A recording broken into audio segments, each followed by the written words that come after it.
Sveiki, esmu Arturs Čukmasovs. Tā kā šodien būs lekcijas par civilu drošību. Principā mums bija viņas 4 Rīgā, tā kā es no tām visām 4 apvienoju visu vienā. Pamatā pirmajā daļā mēs izskatīsim, ko ietver sevī civila drošība.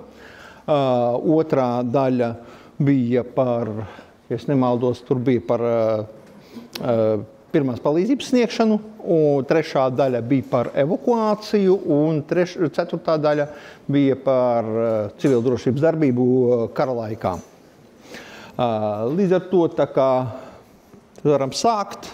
Tā kā civila drošība, ko ietver vispār civila drošība, kādus pasākumus vispār kopumā visām. Tā kā civila aizsardzība ir pasākumu kopums, kur īsteno valsts un pašvaldību institūcijas sadarbību, lai nodrošinātu cilvēkiem vides un īpašuma drošību, kā arī īstenotu atbilstošu rīcību katastrofas un katastrofas draudu gadījumā. Ko tas nozīmē? Tas nozīmē, ka civila drošība nav vienkārši kaut kāds viens dienests, kaut kāds vai vēl. Tas ir dienestu un pašvaldības valsts iestāžu kopējā sadarbība, lai kaut kādas katastrofas gadījumā, kara gadījumā, tehnogēnās avārijas gadījumā kaut kādas nodrošinātu cilvēkiem viņu drošību un kā arī nodrošinātu valsts iestāžu visu, tāpat arī infrastruktūras darbību, lai nebūtu traucēta infrastruktūras darbība. Tas nozīmē, ka ir apgādāti visi ar ūdeni, ar pārtiku, ar elektrību un viss, kas nepieciešams cilvēku dzīvošanai. Tā kā, kas jāzina, lai justos droši? Lai justos droši, jāzina ir, ko ietver civilās trauksmes un apziņošanas sistēma, kas jābūt mājās ikvienam, evakuācija un viss, kas ar to saistīts, pirmās palīdzības sniegšana, civila aizsardzība kara gadījumā. Ja tās tēmas ir cilvēkiem zināmas, vismaz daļēji, tad jau vienkārši var justies daudz drošāk. Es pieļauju, ka ļoti daudzi no jums kādreiz ir mācījušies kaut ko civilu drošību, civilu aizsardzību, paceļam rokas, kuri to atcerās vēl no padomju laikiem, kad tas bija darba kolektīvos visos. Nu, redz kā. Tā kā kaut ko mēs atkārtosim no tiem laikiem, varbūt kaut kas jauns būs, varbūt kaut kas būs zināms jau tā kā visi to šo pasākumu zina. Pa tiem 30 gadiem tas nebija vajadzīgs, bet tā kā pēdējo gadu notikumi diktē citus noteikumus.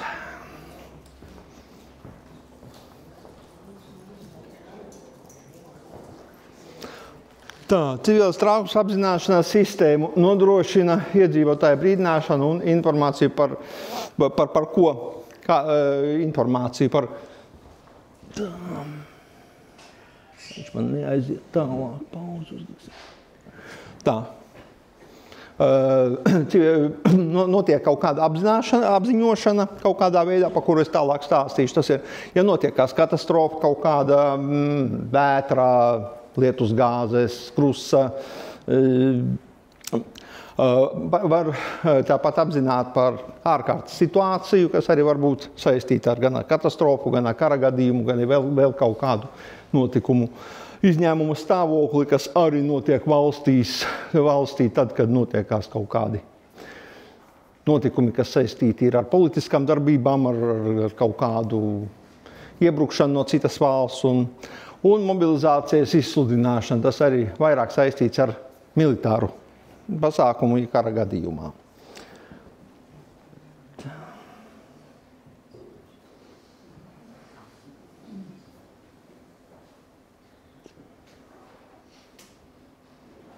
Civilās trauksmes apziņošanas sistēma. Civilās trauksmes apziņošanas sistēma ietvaros plašsaziņas līdzekļi, elektroniskā sabiedriskā sazināšanas līdzekļi, ievērojot informācijas sniegšanas steidzamību. Bez maksas izziņo Valsts ugunsdzēsības un glābšanas dienas sniegto informāciju par apdraudējumu, ieteikumus iedzīvotājiem, rīcībai informāciju par trauksmes sirēnu. Kāpēc viņš man pārleca?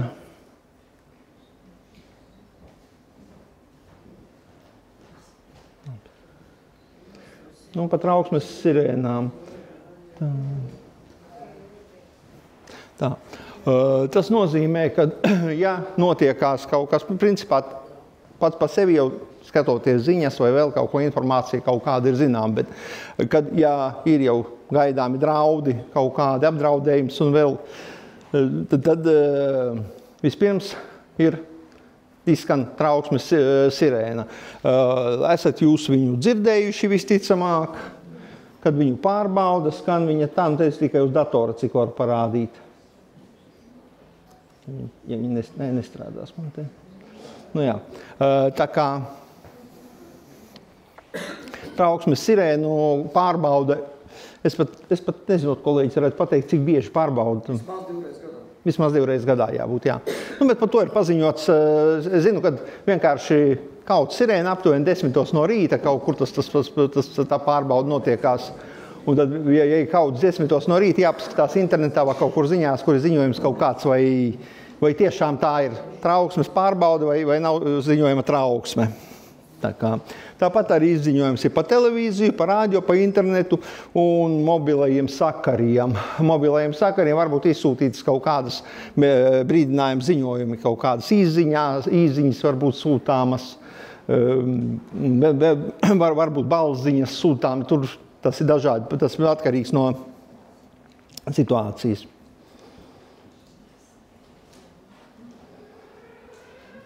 Nu, ieslēdzās. Nu, te skaļāk es nevaru palaist no datora tik, cik skan. Nu jā, ir dzirdēts tā kā. Tā.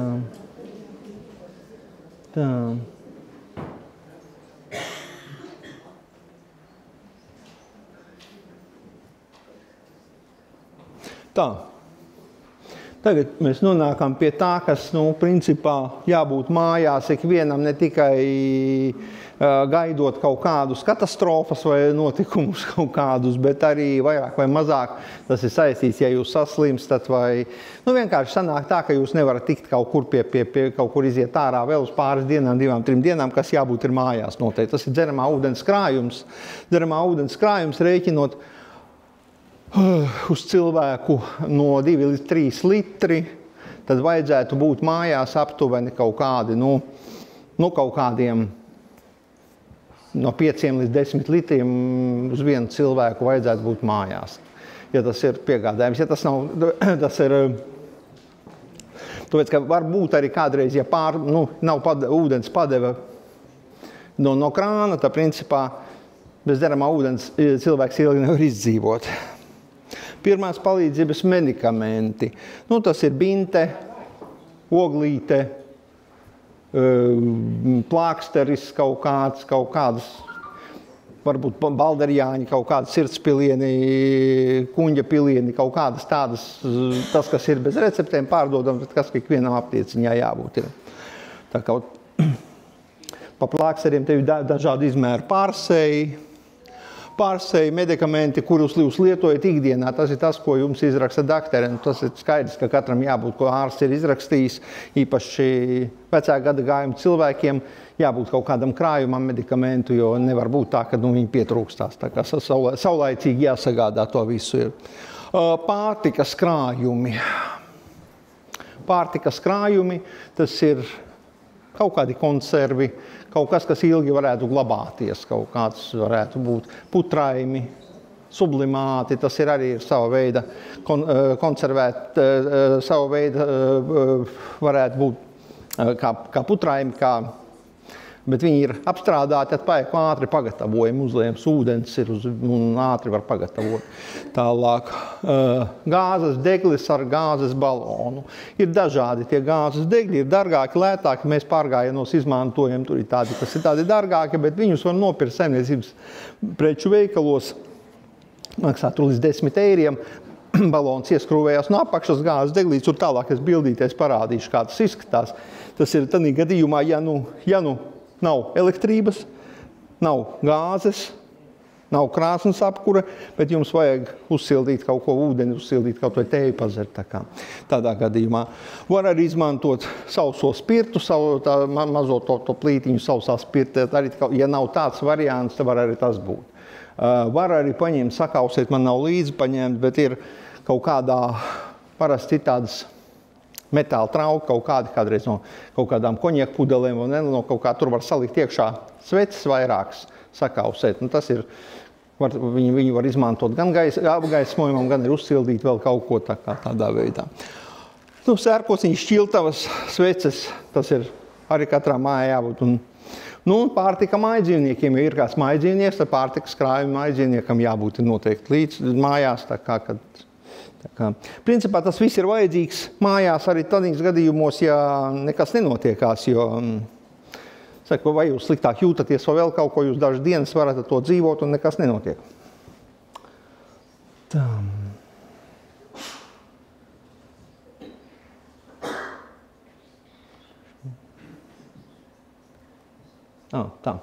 Jā. Tā kā te bija pa ūdeni, ka 2-3 litri uz cilvēku dienā, tad, principā kaut kādi ūdens krājumi labi, ja ir mājās, labāk, lai viņi būtu tie ūdens krājumi vismaz. Tas ir tādā gadījumā, ja ūdens padeve ir pārtraucama, tad jums dzeramais ūdens ir. Protams, ja ūdens padeve ir pārtraucama dēļ komunālo kaut kādu problēmām, tad pašvaldības, kas apkalpo jūsu māju, viņiem ir jāpiegādā jums ūdens. Protams, kad arī kaut kādas katastrofas kara gadījuma ūdens tiks piegādāt, bet kaut kādam ūdenim mājās jābūt. Te ir runa par tiem nepieciešamiem medikamentiem, kas jābūt mājās, kas ir sirdspilieni, aktīvā ogle, pretsāpju līdzeklis kaut kāds, tur ibumetīns vai kaut kas līdzīgs, predruģa līdzekļi kaut kādi, lai ja temperatūras gadījumā paracetamolu, kaut ko tam līdzīgo var. Antiseptiķis, tas var būt briljants zaļais, jods var būt, kaut kāds tāds antiseptiķiski ievainojumiem, kaut kādiem pārseji tāpat, un kaut kāda vate, kaut kāds plāksters, binte.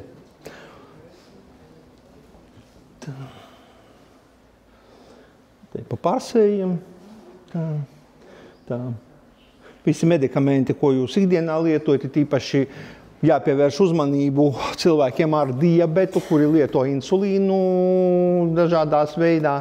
Tā kā tur var būt liels problēmas, līdz ar to insulīna krājumam ir jābūt obligāti mājās. Te ir pa pārtiku, kāda pārtika, varbūt tas, kas ir sausā pārtika, pat arī dārzeņi, kā jau visiem mājās. Vecā gada gājuma cilvēkiem vienmēr viss mājās ir. Man meitai, piemēram, nekā nav mājās. Aizēja tukšs leduskapis, nekā nav. Ja kaut ko ēst, pasūtīsim. Tā kā, gan dzīvi iemācīs. Gāzes degļi izskatās šādi. Varu bišķiņ paskaidrot pa viņiem. Tā.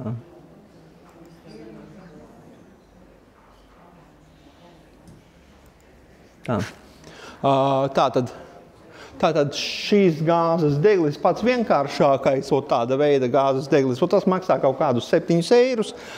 Viņu var nopirkt jebkurā saimniecības preču veikalā, principā. Protams, viņu lietojot, vajag ievērot visus ugunsdrošības pasākumus, bet tas ir tajā gadījumā, ja vajag uzsildīt kaut ko ēdienu, dzērienu, uzsildīt, tas ir viens no tādiem.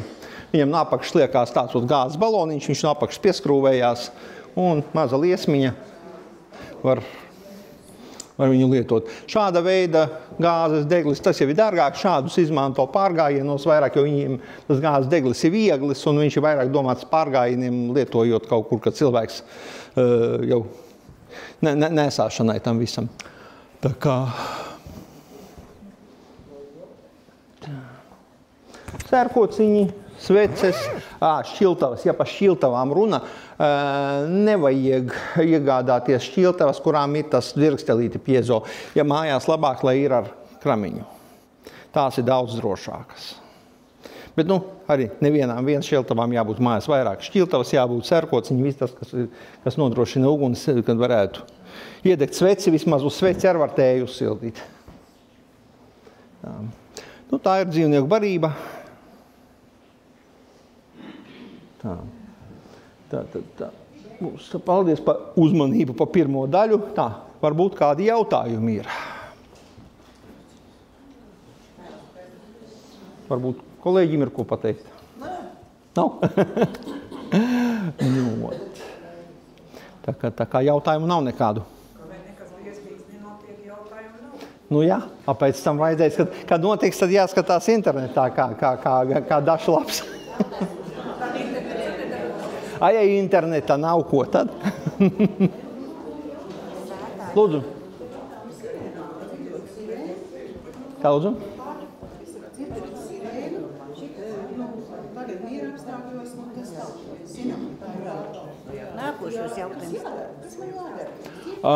Miera laikā, ja jūs dzirdat sirēnu, jo sāksim ar to, kad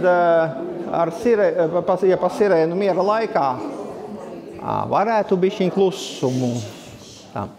Par sirēnām miera laikā.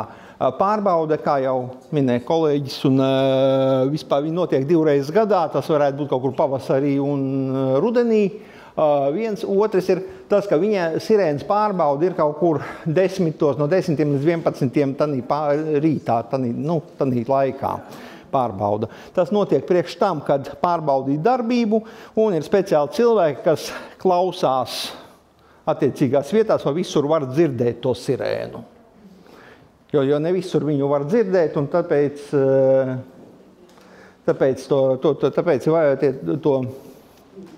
tad klausās, un tad varbūt kaut kur vēl papildus sirēnas, kaut kādas jāuzliek un vēl tādā veidā. Līdz ar to, ja jūs dzirdat sirēnu 10, 11 no rīta kaut kādā darba dienā, dēļ visā kā paskatāties internetā, vai nav trauksmes pārbaude. Ja sirēna skan citā kaut kādā laikā, tad vajag uzreiz skatīties, arī tāpat internetā, ja nav internets, televīzija, radio, vienalga, kaut kur skatīties kāda informācija, kaut kur kaut kas, kāpēc tā sirēna skan. Ja ir kaut kas nopietnis noticies un tā sirēna ir saistīta, tad būs jums arī ziņojumi uz telefonu, tā kā pienāks kaut kādas izziņas par kaut ko bija te. Pirms, man liekas, ka pagājušajā gadā, kad te bija, ka nāca īziņas, viņi tikai pa reģioniem tur pārbaudīja to drošību, pienāk drošības īziņas, tā kā tur bija tāds. Tā kā tādā veidā. Tā, varbūt vēl kāds jautājums? Tālāk, tad būs jautājums. Tātad otrā daļā mēs izskatīsim civilu drošību, kas saistīts ir ar evakuāciju. Kādos gadījumos notiek evakuācija, kā tas viss ir plānojams, kas ir evakuācija un kas notiekās evakuācijas nometnēs.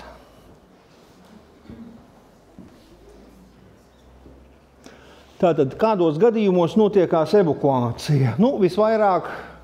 Vispazīstamākais Latvijā evakuācijas iemesls ir tad, kad drīz viņš arī var sākties kaut kur Daugavā, kad iet palu ūdeņi. Ļoti daudz cilvēki negrib evakuēties, un tur visādas problēmas rodās.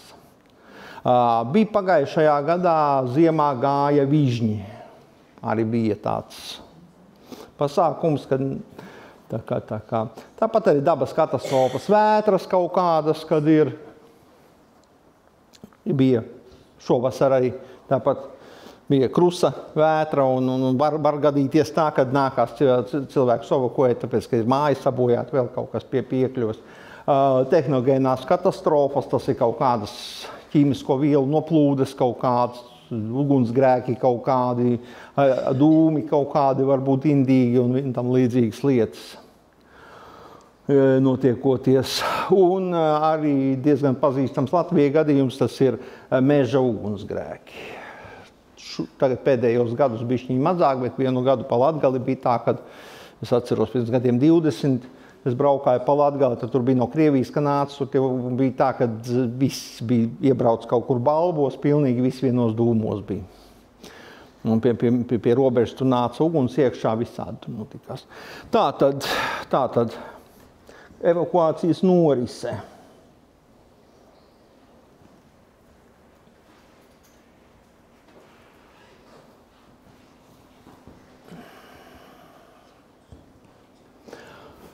Tātad evakuācijas norise atkal ir izziņojama trauksme kaut kāda, tāpat informācijas avoti kaut kāda, bet, ja ir pēkšņa katastrofa notikusi, tā kā tehnogēnā kaut kāda un brauca vilciens, uzsprāga cisterna, vēl kaut kas, tad, protams, tur ir sirēnas un vēl viss kaut kāds tādā veidā. Jo, ja ir kaut kādi dabas katastrofas, tas ir vētra vai kaut kādi palūdeņi, plūdi, vēl viss tam līdzīgās lietas, to jau vairāk vai mazāk cilvēki, kas dzīvot nevis reģionos, viņi jau to arī zina, tāpēc, ka, par to runā masu mēdī, tas nav tā, ka tas uzreiz uzskata virsū, pēkšņi negaidīti. Tā kā, bet arī jāsako līdz, tad ir visa informācija, ko sniedz valsts drošības ugunsdzēsības dienests un arī pašvaldības institūcijas, kā arī valsts masu mēdī informāciju.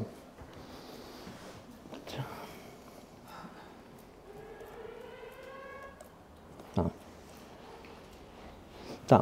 Evakuācijas norise, tālāk līdz apturēšu. Informāciju par evakuāciju lokāli sniedz mobilie komandu punkti. Viņi izskatās šādi. Tas ir valsts ugunsdzēsības dienestam. Tur ir skaļruņi, tur ir sirēnas, visi, ja ir vieta, kur nav iespējas dzirdēt sirēnu vai izziņot informāciju, izliekam komandu punkti.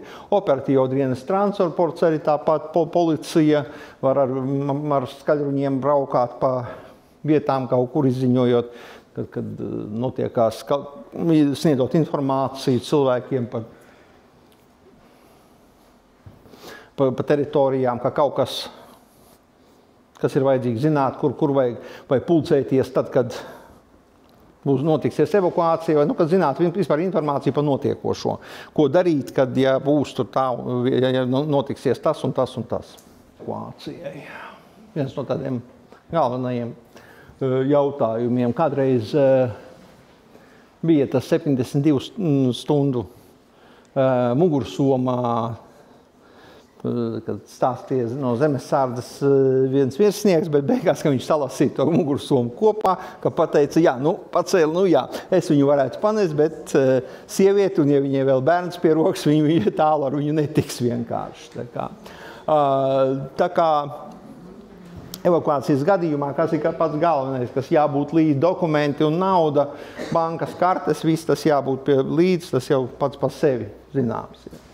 Dzeramais ūdens 1-2 litri, ne vairāk, jo evakuācijas laikā tāpat tas ūdens būs kaut kur pieejams vai transportā vai kur par to nodrošinās jau, ka jums būtu ko padzerties vienkārši pa ceļā.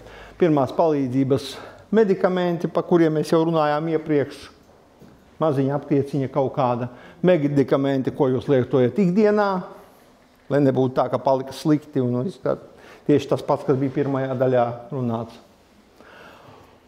Maināmā veļa un higienas lietas, silts apģērbs. Silts apģērbs, tas nozīmē, kad džempers kaut kāds, ja ir termoveļa, var termoveļu paņemt, tā ir vairāk lietojama pārgājienos un sportam un vēl ziemas sportam, bet ja jums ir termoveļa, tas ir viens no apģērbiem, kas ir vieglis, kas nav ērts un vienkārši ir silts. Tā kā. Pat arī vasaras laikā labāk, lai tas ir līdzi, jo mēs nezinām, kāda laika apstākļi būs. Pārtika 1-2 dienām.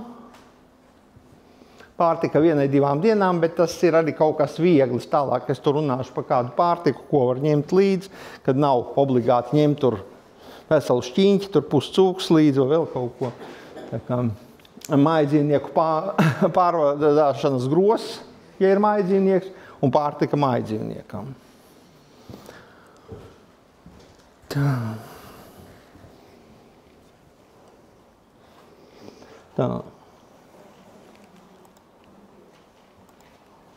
Tātad pa pārtiku tieši, ja iet runa, pārtika, kas ir 1-2 dienām, sausmaizītes, cepumi, šokolāde, tas, kas ir kalorīgs. Var kaut kāds sublimāts būt, var arī tās pašas uzlejamās zupiņas kaut kādas būt, tas, kas nav smags. Bet jārēķinās ar to, ka nevienmēr var būt pieejams karstais ūdens, un līdz ar to labāk to, ko var uzreiz ēst bez kaut kādas sagatavošanas, labāk ņemt līdzi.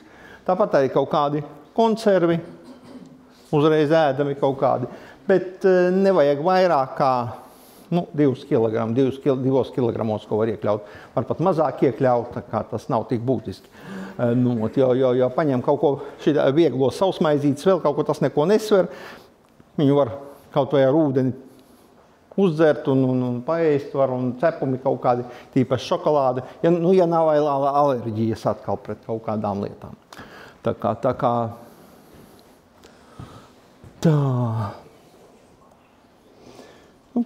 Dzīvnieku pārvadāšanas groziņš. Ja ir maidzīvnieki, es domāju, ka visi zina, kā tas izskatās. Un, protams, kad dzīvnieku pārtika. Ar dzīvnieku pārtiku jau to, ko maidzīvnieks ēd, jāņem līdzi, jo viņam nepateiks, ka nē, šitais nav šodien, tur ir sarežģīti.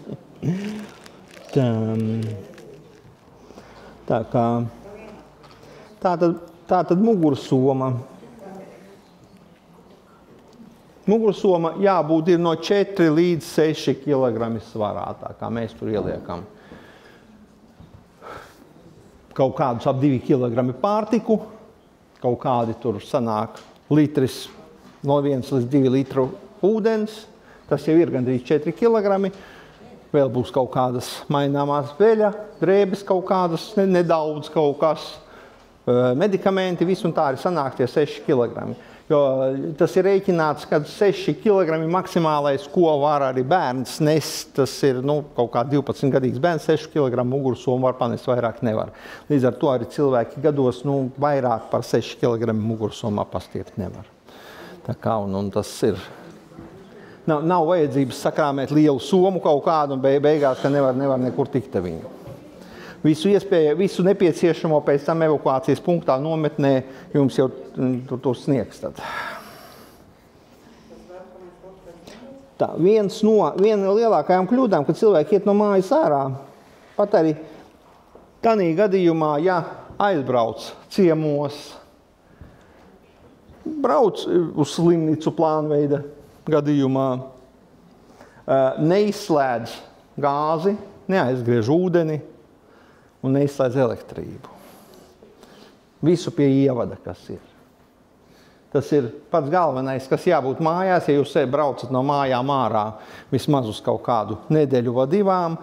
Labi, elektrība vēl, kā skatīties, leduskapis, bet vispārējais no elektrības jābūt ārā. Tikai leduskapis var palikt.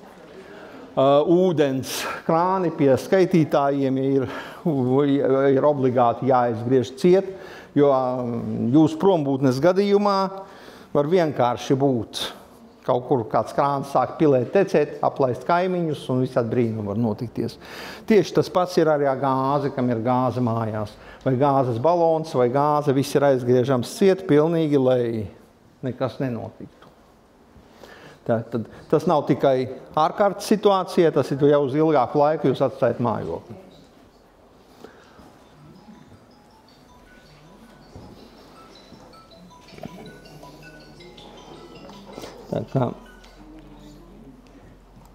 Tātad evakuācijas norise. Kā notiekās evakuācijas norise?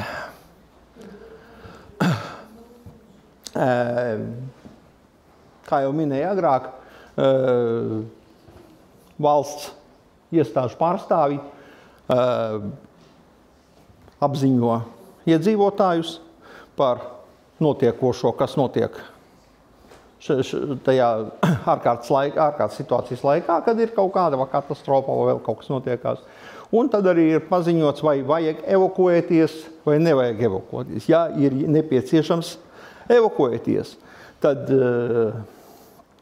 ir paziņojama vieta, punkti, kaut kādas vietas, kur salasīšanās punkts kaut kāds, kur būs atbraukuši autobusi un varēs pārvietoties pēc tam uz evakuācijas nometni.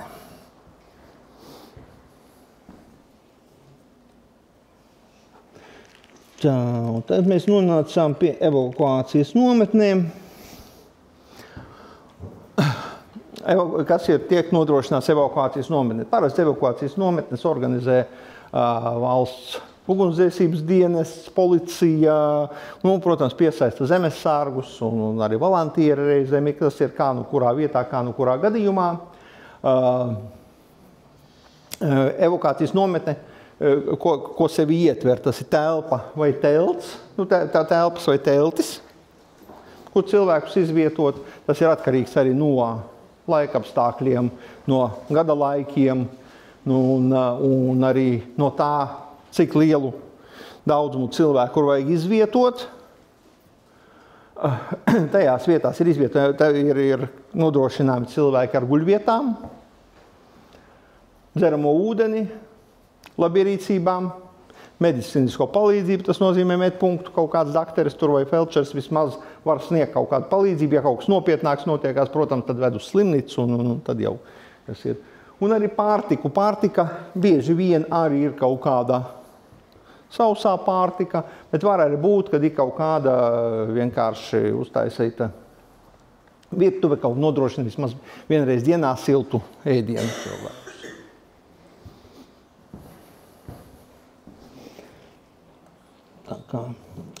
Tā, laikam šī daļa man arī cauri būs. Tā. Varbūt kolēģim ir kaut teikt. Jā, pagaidām neko. Tā, kaut kādi jautājumi. Jā. Kā naivs tāds. Te ļoti daudz cilvēki ir, vajadzētu būt to pašvaldības kādam cilvēkam, kas pateikt. Kuldīgā ir tik un tik patvērums tādās adresēs.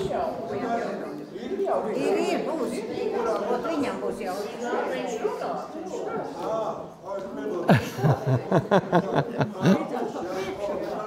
Līdz patvērsmēm vēl mēs neesam nonākuši. Mēs jau par nometnēm runājām un par katastrofām.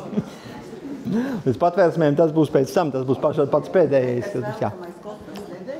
Var vēl kamo koferi, protams, bet arī jācenšās nepārlādēt viņu tik traki, kad būtu tur 5-6 kilogrami vairāk nevajag.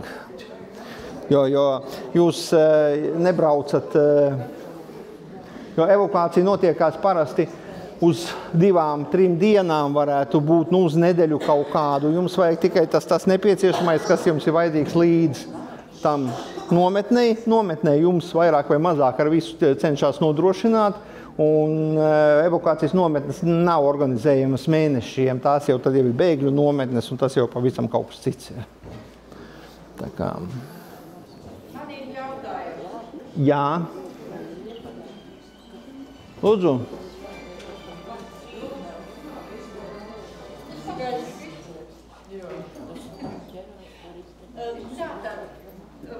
Mums ir apkārtnē lielās pilsētas, Ventspils, Liepāja. Kādi ir ražošanas uzņēmumi, un kā var, teiksim, kāds apdraudējums mums Kuldīgai? Padomu laikos bija tā, ka Kuldīga arī tā kā uz pulvermuts bija. Ventspils, ja? Kāda ir situācija tagad? Grūti teikt. Man pašam nav nekādas informācijas šobrīd par kaut kādiem ķīmijas rūpnīcām. Vēl vienīgais, kas ir Ventspils nafta, tur Ventspilī, tas ir termināli, kas ir. Varbūt varētu pateikt kaut ko, es nezinu teritoriāli par to. Tas lielākais apdraudējums Kuldīgai, ja no Ventspils skatās, tā ir amoniaks, bet tur ir diezgan spēcīga visa tā sistēma, jo tur amoniakam ko vajag? Visu laiku vajag dzesēt. Ja nav elektrība, tātad, kas darbojās ģeneratori. Tā kā tā sistēma ir atrisināta, varbūt jūs atceraties, bija 2005. Gadā vētra. Pazuda elektrība un viss, un arī mums sabrauca Kuldīgā pilns laukums ar Ventspilniekiem, bija atbraukuši, atmukuši šajien. Tautā paklīt runas, ka tūlīt tās sprāks un viss. Jā. Bet sprāk, protams, tur nekas tur nesprāk, bet tā panika ir. Bet ar tiem amaņakiem un viss tur jau atkarīgs vēja virziens. Jā, kāds ir valdošie vēji? Valdošie vēji nav mums briesmīgi, jā, jo valdošie ir rietumvēji, Ventspils aiziet tur vairāk uz kaut kur uz Kolku, uz to Mēstra kaut kur tur. Tā kā tie apdraudējumi, mēs esam Kuldīgi Kurzemes reģiona sirdī, un mums tie apdraudējumi ir diezgan mās, jā. To nevajadzētu satraukties. Ja runā par evakuāciju, vai mūsu Kuldīgas novadā ir doma izvietot evakuācijas nometnes, Ventspili, Liepāja, Rīgai, kas brauc pie mums? Protams. Ir tāds plāns. Jā, mums ir domē, Kuldīgas novadā ir, ja jūs ieiet mājaslapā, Kuldīgas novada civilās aizsardzības plāns. Tur ir diezgan strikti un tā smalki aprakstīts katrs, kas mums ir apdraudējumi, vētras, ugunsgrēki, tā, tur katrs ir sadaļa ir uzrakstīta. Un arī ir, kur ir pulcēšanās vietas, un tās es jums vēlāk pastāstīšu. Tas ir pašvaldības, Kuldīgas pašvaldības? Jā, civilās aizsardzības plāns, viņš ir visiem pieejams, jā. Ir arī novembra sēdē pieņemts ir pielikums, kas ir militārā apdraudējuma gadījumā, bet tas ir, paši saprotiet, ierobežotas pieejamības, jā, kas ir jādara, bet viņš tas plāns ir izstrādāts, jā. Jo, kāpēc viņš ir ierobežots, lai mūsu tas nelabvēļi, tie ienaidnieki, nezinātu, ar ko mēs nodarbojamies. Bet tas arī ir, jā. Tā kā tie plāni visi ir, katru gadu viņi tiek atjaunoti, ja kaut kas notiek. Ja jums interesē, jūs noteikti varat iet iekšā, bet viņš ir diezgan apjomīgs. Viņš ir uz kaut kādām, ja nemaldos, kaut kādām 130 lapsmus. Domāju, par tām evakuācijas vietām tagad uzreiz var pateikt, tāpēc, ka tālāk būs... Evakuācijas vietas. Tas tēmas. Principā ir tā, ka vislabākās evakuācijas vietas ir skolas, bērndārzi, jo kāpēc? Tur pirmkārt ir silts, otrkārt ir vienmēr virtuves, ja, ko var sagatavot ēst, ja, un arī ir, kur izguldināt. Ja. Tās ir primāri, mēs ņemam tās skolas. Ja. Pulcēšanās vietas ir, kur vienmēr cilvēki pulcējās. Tas ir Rāts laukumā, Lielajā laukumā un protams, arī autoostas. Pagastos, uz kuriem cilvēki ies pēc informācijas, ies uz pagastu pārvaldēm. Ja. Tā kā tur vienmēr varēs saņemt informāciju. Patversmes? Tām patversamiem ir ļoti interesanti. Kuldīgā patversmi nav, diez vai būs. Redziet, tām patversamiem ir tā, ka, ja jūs uzskatāt, ka ja jūs dzīvojat pie dālstāvu mājās, kas pagrabā ir drošāk, diemžēl tā nav. Ja, jo māja sakrūst un jūs paliekat apakšā. Tām patversamiem tā, ka jābūt ir 2 izejām, jābūt ir atsevišķi gaisa piekļuvei, jābūt ūdenim, ja, lai jūs tur vismaz 3 dienas varētu tur dzīvot. Bet, lai tādu uztaisīt, diez vai. Ja kādam tomēr intereses ir pa savu mājas pagrabu, vai ko, viņi var vērsties mums Kuldīgas domas būvvaldē, atnāks inspektors, apskatīsies, vai tur ir iespējams, vai nav iespējams. Ja, tā kā tas, bet saprotiet, ka ja tiešām sākās tas karš ar mūsu kaimiņiem, pieņemsim mūsu tiem kaimiņiem, ja, diez vai būs karš tāds tā kā Ukrainā. Ja. Tur ies vaļā viši tā kā tas karš būs citādā tādā veidā. Ja. Ko es noteikti darītu, ja es dzīvotu pilsētā, piemēram, Kuldīgā, es noteikti brauktu kaut kur dziļāk laukos pie radiem, pie draugiem, ja, kaut kur, kur ir viensēts vai ko, jo tālāk no pilsētas, jo drošāk. Bet par to mēs parunāsim bišķi vēlāk.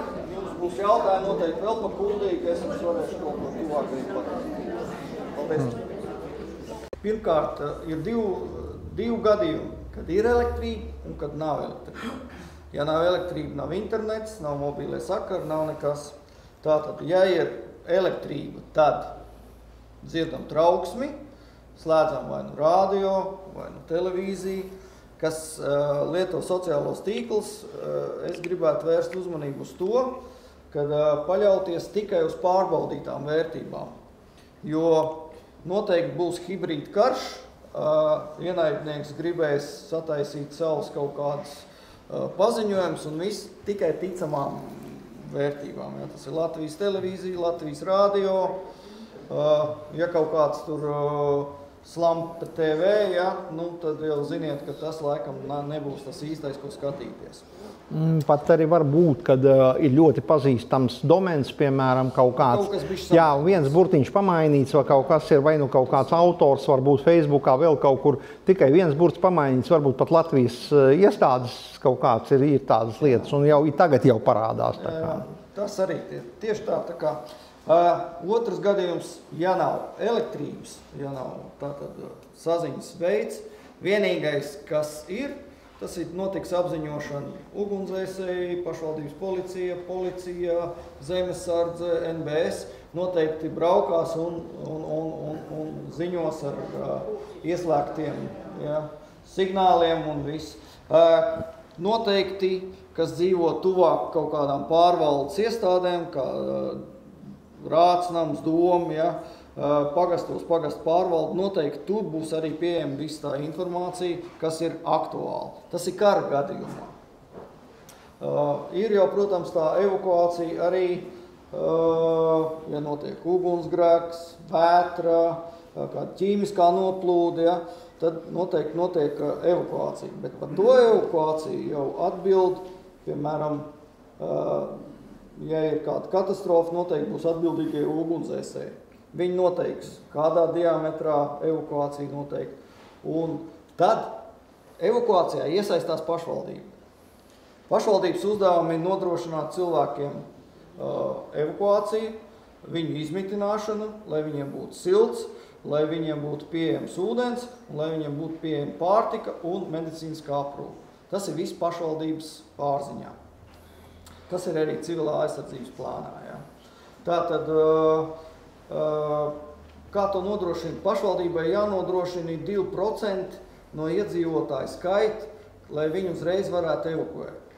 2% tas ir...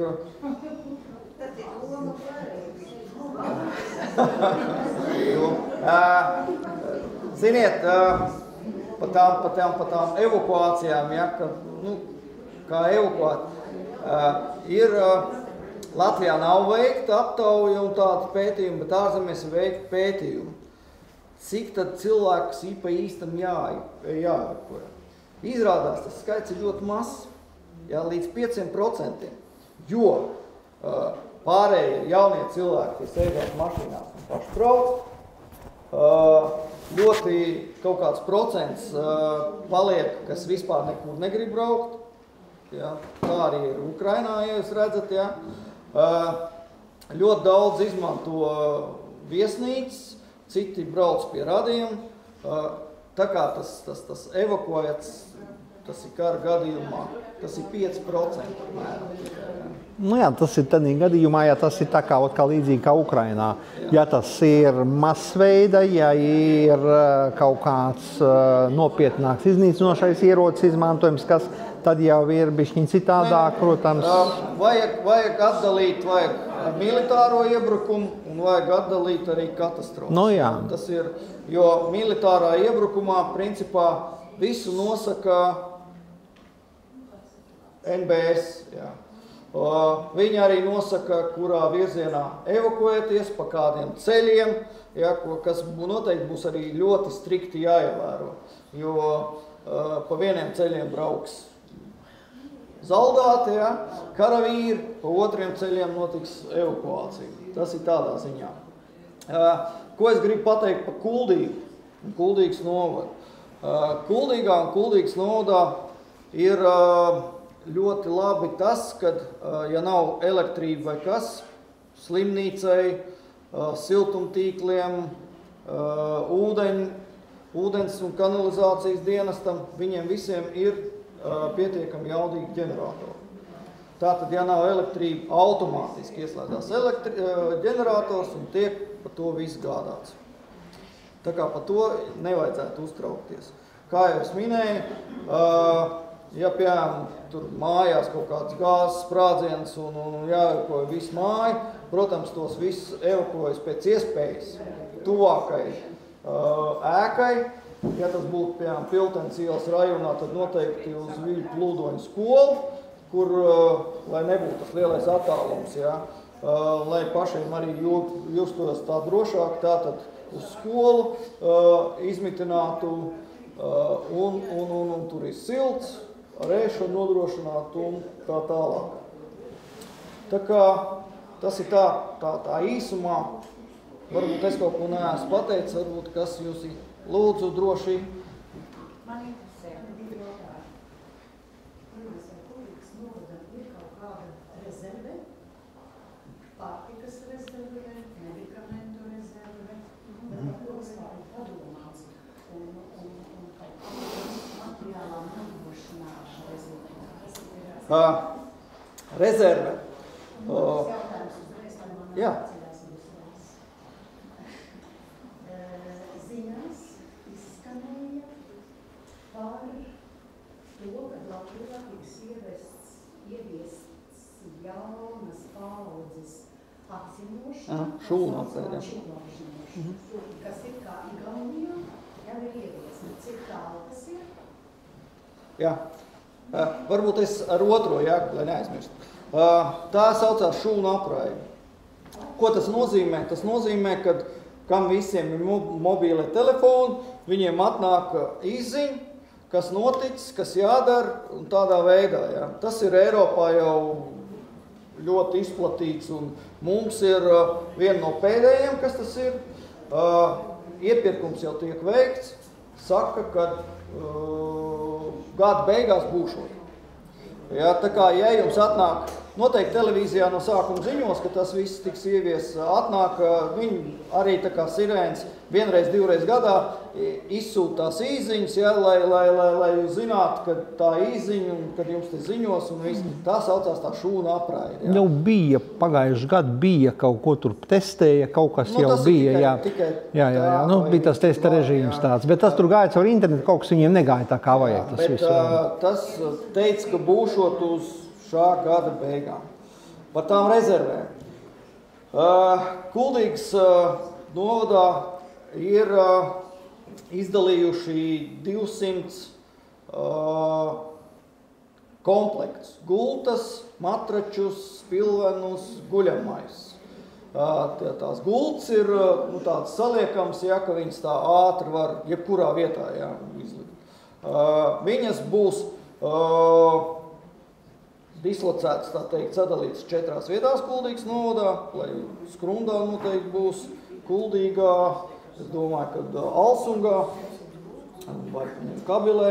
Vēl mums ir pašvaldībā ir tāds fonds, kur jau arī Ukraiņu bēgļi dzīvo, mums ir ap 200 vietām mēs varam nodrošināt uzreiz to dzīvošanu. Ja, Kabilē ir ap 30 vietām, sporta skolā mums ir un Virkas ielā, kur var izmitināt.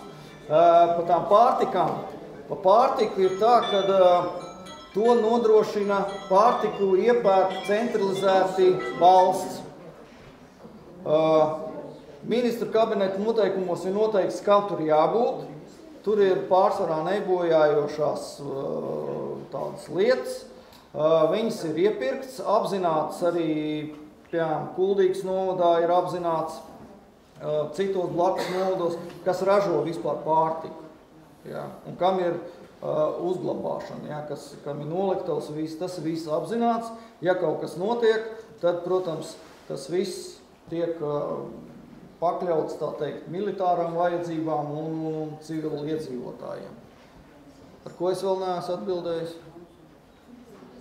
Vēl kaut kas? Medikamenti. Medikamenti ir tā, ka valstī arī jāiepērk medikamenti, bet ar medikamentiem jau ir tā, ka viņiem ir tas derīguma termiņš. Jā. Tā kā tas visu laiku jāatjauno.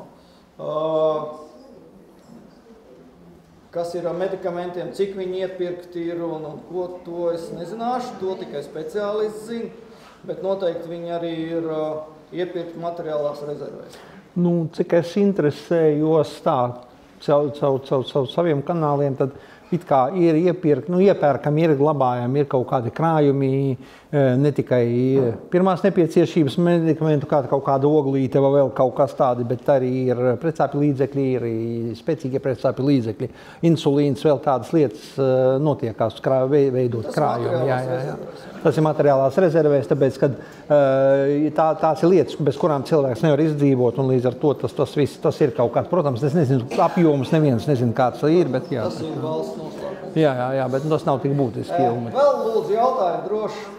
Minējāt, kas var glābties un bērndārziem, tu nevar tikt iekšā,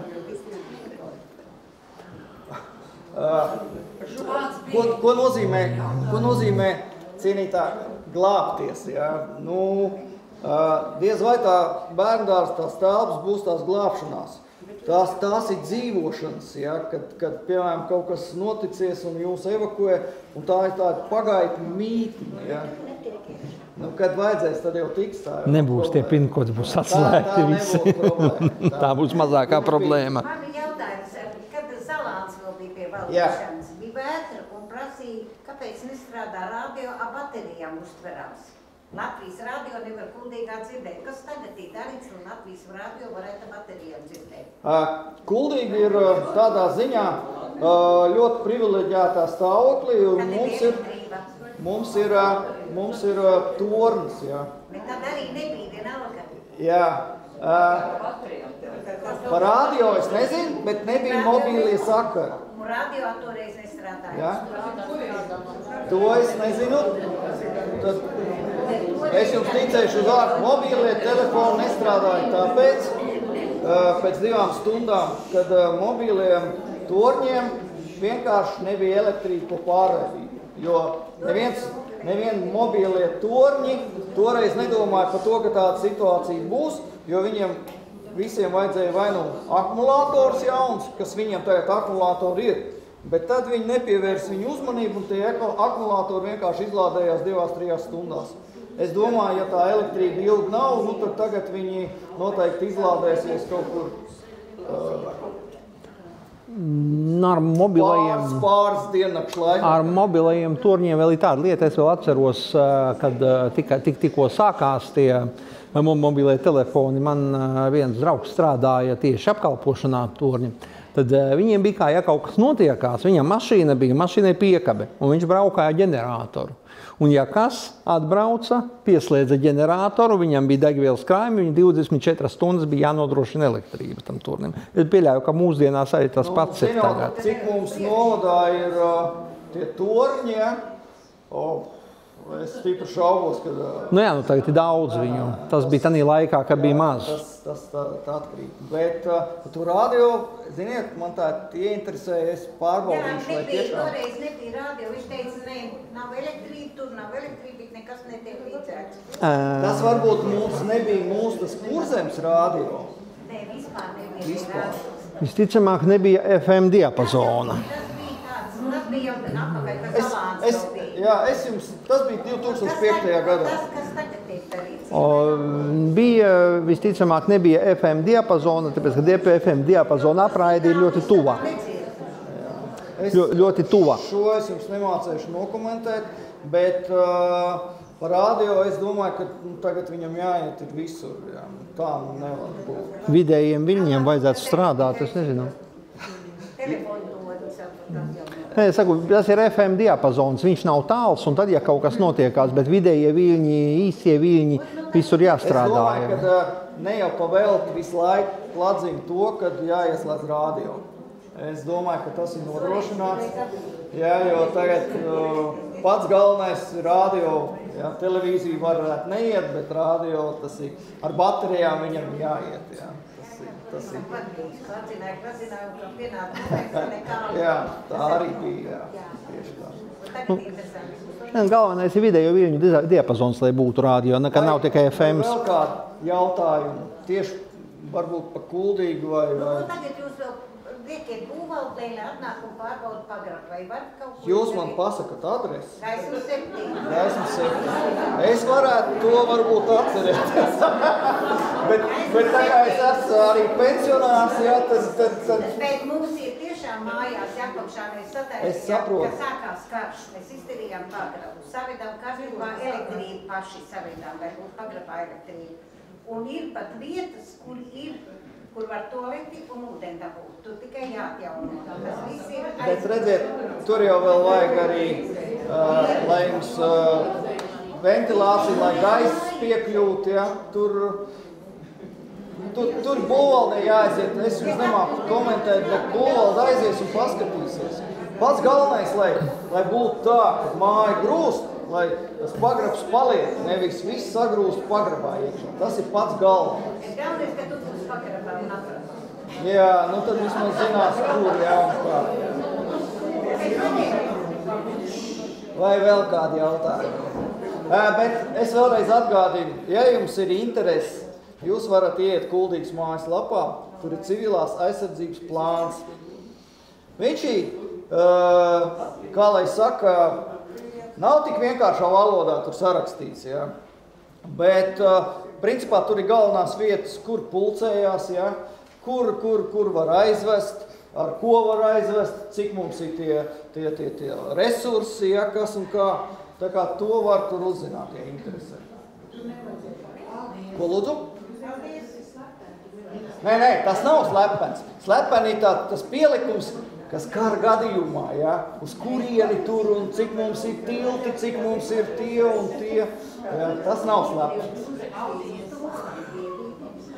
Ja jums nav vairāk jautājumu, paldies abiem kungiem. Paldies. Jā, paldies. Viens jautājums par būvas. Jā.